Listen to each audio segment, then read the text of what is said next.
Assalamualaikum warahmatullahi wabarakatuh. Selamat pagi anak-anak ibu semua. Kita berjumpa kembali dalam pembelajaran Al-Quran Hadis kelas 11 bersama Ibu Latifah. Semoga kita semua dalam kondisi sehat walafiat ya. Pertemuan kali ini kita masuk kepada bab 5, yaitu materinya tentang adab berilmu pengetahuan.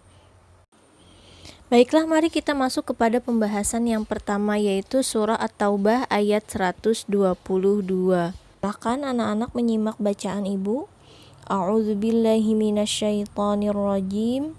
Wa ma kanal mu'minuna liyanfiru kaffah falawla nafara min kulli firqatin minhum ta'ifatul liyatafaqahu fid din وَلِيُنْذِرُوا قَوْمَهُمْ إِذَا رَجَعُوا إِلَيْهِمْ لَعَلَّهُمْ يَحْذَرُونَ.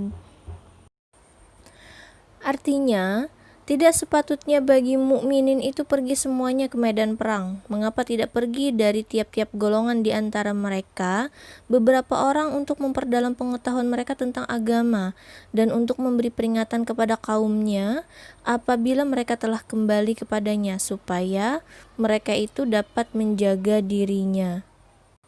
Diriwayatkan oleh Ibnu Abi Hatim dari Ikrimah bahwa ketika turun ayat jika kami tidak berangkat untuk berperang niscaya Allah akan menghukum kamu dengan azab yang pedih, itu surah At-Taubah ayat 39. Padahal waktu itu sejumlah orang tidak ikut pergi berperang karena sedang berada di padang pasir untuk mengajar agama kepada kaum mereka.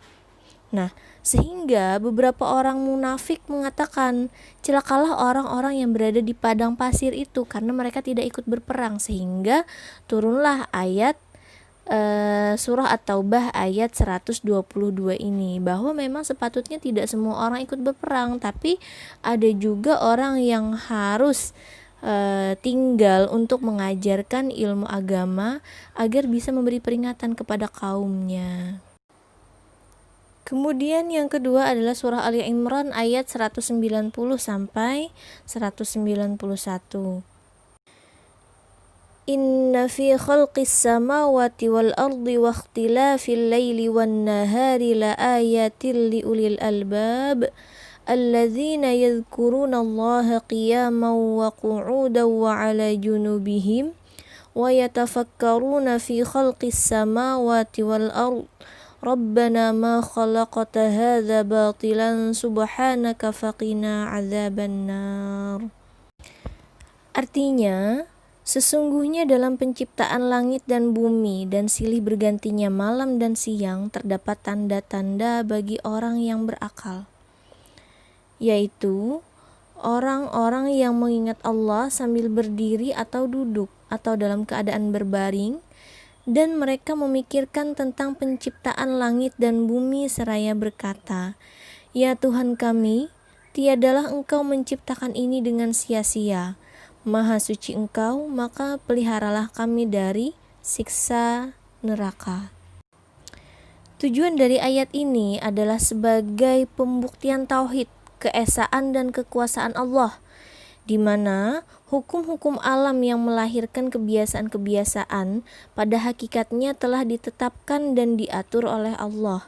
Difahami dengan adanya perintah berfikir kepada manusia, karena sesungguhnya dalam penciptaan aneka benda angkasa seperti matahari, bulan, dan jutaan gugusan bintang, atau dalam penciptaan bumi sekalipun, terdapat tanda-tanda kemahakuasaan Allah bagi orang-orang yang berfikir.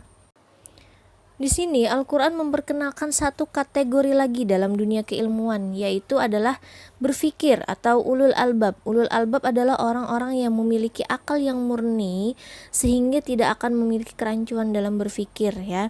Jadi mereka mempunyai kemampuan dalam memikirkan tentang fenomena alam. Bukan hanya berpikir, oh ini adalah ciptaan Allah, tapi bagaimana apa yang berkaitan dengan ilmu pengetahuan. Ada ilmu pengetahuan apa sih di balik kejadian-kejadian alam yang kita lihat. Kemudian Ibnu Katsir juga menyebutkan dalam tafsirnya bahwa kegiatan yang paling tinggi kualitasnya dari seorang manusia adalah berpikir, sebab dengan berpikir akan menunjukkan fungsi akal atau akliyah manusia.